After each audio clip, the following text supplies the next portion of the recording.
வணக்கம் வீவர்ஸ். ஸ்ரீமதி கீதா வீரராகவன் அவர்கள் எழுதி வரும் ஸ்ரீமத் பாகவதத்தில் 4வது ஸ்கந்தம் முடிவடைய போகின்றது. இது முதல் புத்தகமாக வெளிவர உள்ளது. பேக்கிட்ரம் டேல்ஸ் நிறுவனத்தார் 12 ஸ்கந்தங்கள் கொண்ட ஸ்ரீமத் பாகவதத்தை 3 புத்தகமாக வெளியிட இருக்கிறார்கள். இதனை வாங்கி படித்தும் மகிழலாம், மற்றவர்களுக்கு பரிசாகவும் வாங்கி அளிக்கலாம். நன்றி. முன்பதிவு செய்து கொள்ளலாம். ஸ்ரீமத் பாகவதம்.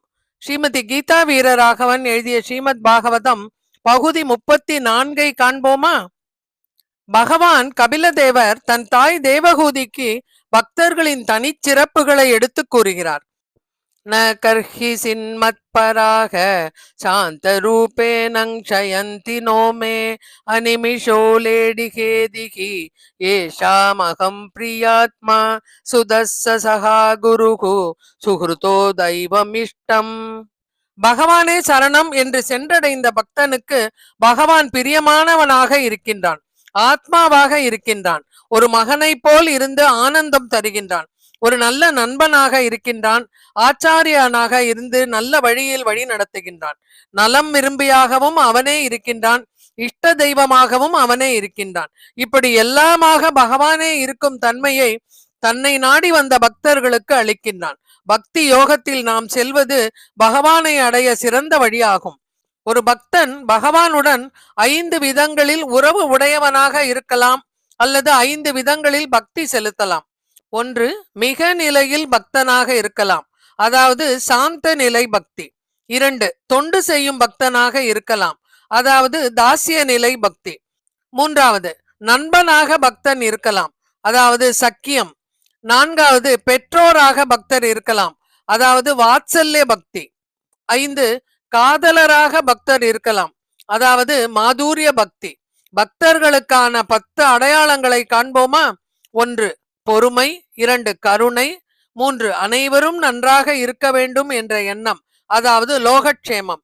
4. விரோதிகளே இருக்கக்கூடாது. 5. நாம் செய்யும் எந்த ஒரு செயலும் பகவானால் செய்யப்படுகிறது என்ற எண்ணம் வேண்டும். 6. மனது எப்பொழுதும் சமாதானத்துடன் இருக்க வேண்டும். 7. சாதுக்களாய் இருக்க வேண்டும். 8. பகவானை நாம் எப்பொழுதும் வாயினால் பாடி மனதினால் சிந்தித்து மலர் தூவி தொழும் பக்தியுடன் இருக்க வேண்டும்.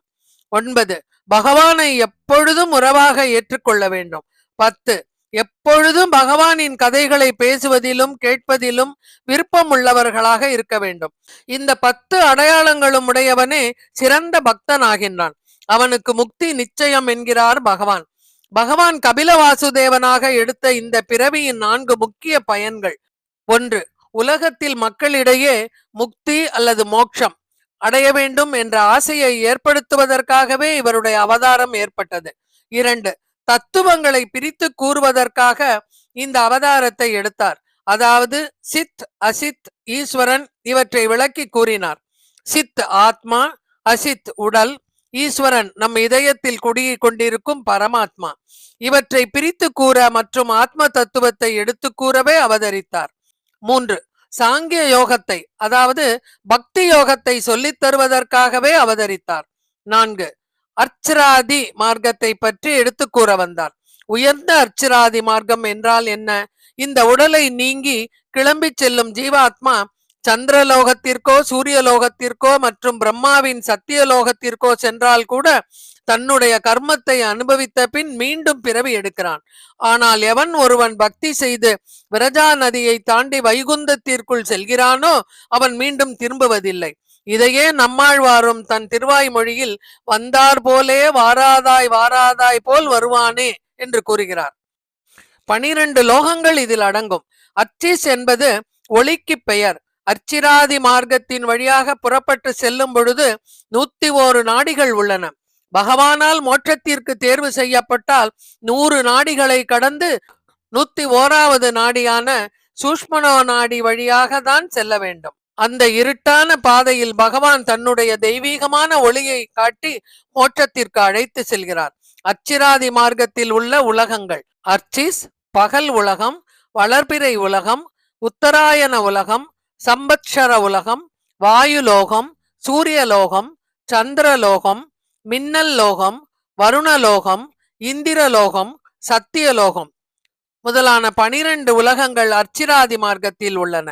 இதை கடக்கும் பொழுதுதான் விரஜா நதியை காண்கிறோம். அதில் இறங்கி குளித்த பிறகு நமக்கு சிறிய சூஷ்ம சரீரம் கிடைக்கின்றது. அந்த சரீரத்துடன் தான் நாம் வைகுந்தத்தை அடையலாம். ஸ்ரீ வைகுண்டமே பேரின்பமாக கருதப்படுகிறது. ஸ்ரீ வைகுண்டத்தில் ஆதிசேஷ பீடத்தில் நடுவிலே ஸ்ரீமன் நாராயணன் அமர்ந்திருக்க, வலது பக்கத்தில் ஸ்ரீதேவியும் இடது பக்கத்தில் பூதேவியும் மற்றும் நீலாதேவி நாச்சியார் அமர்ந்திருக்க காண்கிறோம். இத்தகைய திவ்ய சேவையை தரிசித்து நாம் அவன் திருவடியை சரணடைவோம். வைகுந்தம் புகுதலும் வாசலில் வானவர் வைகுந்தன் தமரவர் எமதிடம் புகுதென்று வைகுந்தத்த அமரரும் முனிவரும் வியந்தனர். வைகுந்தம் புகுவது மன்னவர் விதியே. நம்மாழ்வார் திருவாய்மொழி. இன்றும் ஸ்ரீரங்கத்தில் வைகுண்ட ஏகாதசி திருவிழாவில் நம்மாழ்வார் மோட்சம் மிக சிறப்பாக கொண்டாடப்படுகிறது. பகவானையே வழிபடாமல் பக்தியே செய்யாமல் உலகியல் இன்பங்களிலேயே வாழ்பவர்கள் எப்படி கஷ்டப்படுவார்கள் என்பதனை மிக அழகாக எடுத்து கூறுகிறார் கபிலர். அதனை ஸ்ரீமத் பாகவதம் 35 காண்போமா? நன்றி, வணக்கம்.